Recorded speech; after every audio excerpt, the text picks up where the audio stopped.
This is TOS Television, your digital-first Pan-African news network. I am Abigail Ukmade, and this is Africa Now. Tanzania's National Health Insurance Fund reportedly paid hospital bills for men to undergo Caesarean section and normal delivery, the Controller and Auditor General report has revealed.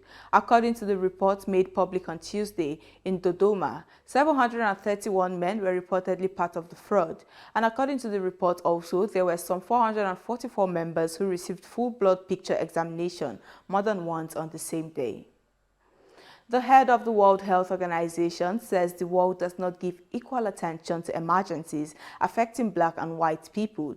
Tedros Ghebreyesus said only a fraction of the help given to Ukraine was given to other humanitarian crises. Assisting Ukraine is very important because it impacts the whole world, he said. But Tigray province in Ethiopia, Yemen, Afghanistan or Syria are not receiving the same attention, he said. Now, South Africa has accused the Ukrainian ambassador to the country of using undiplomatic ways to seek an audience with President Ramaphosa over the ongoing Russian invasion of the Eastern Europe country. Ambassador Lyubov Adrotovia said she was forced to use Twitter to request a meeting with the president, accused the authorities of allegedly ignoring her numerous requests to meet Ramaphosa and other ministers. Clayson Moniela, a senior official of the South African Foreign Ministry, however, denied the envoy's claims, saying she had already held meetings with several government officials.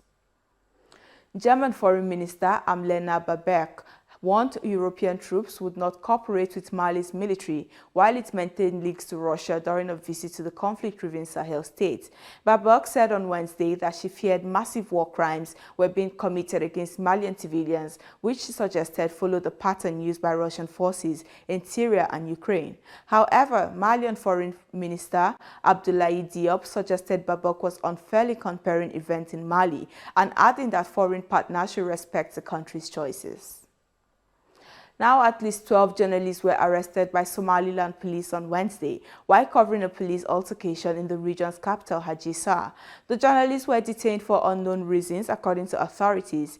It's thought that several of them were live streaming when they were apprehended outside the prison, which houses roughly 150 criminal and terror inmates. It was gathered that a journalist with the Voice of America's Sagal Mustafa Hassan was freed after a short detention, but other journalists remain in custody at the Central Police Station.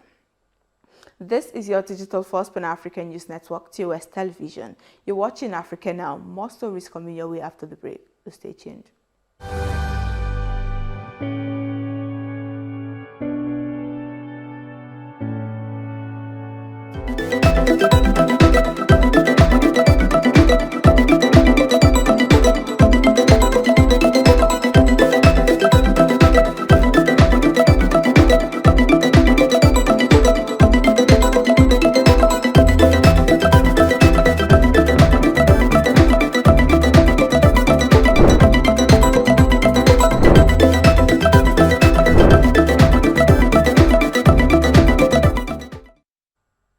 Welcome back. Ivory Coast Prime Minister Patrick Achi submitted his resignation and that of his government on Wednesday. This came as President Alassane Ouattara announced plans to reduce the size of the cabinet. The Prime Minister at his cabinet meeting said his decision to resign followed the intentions by the President to reshuffle the government. Ouattara said a slimmer cabinet would be more efficient and in tune with the global economic climate.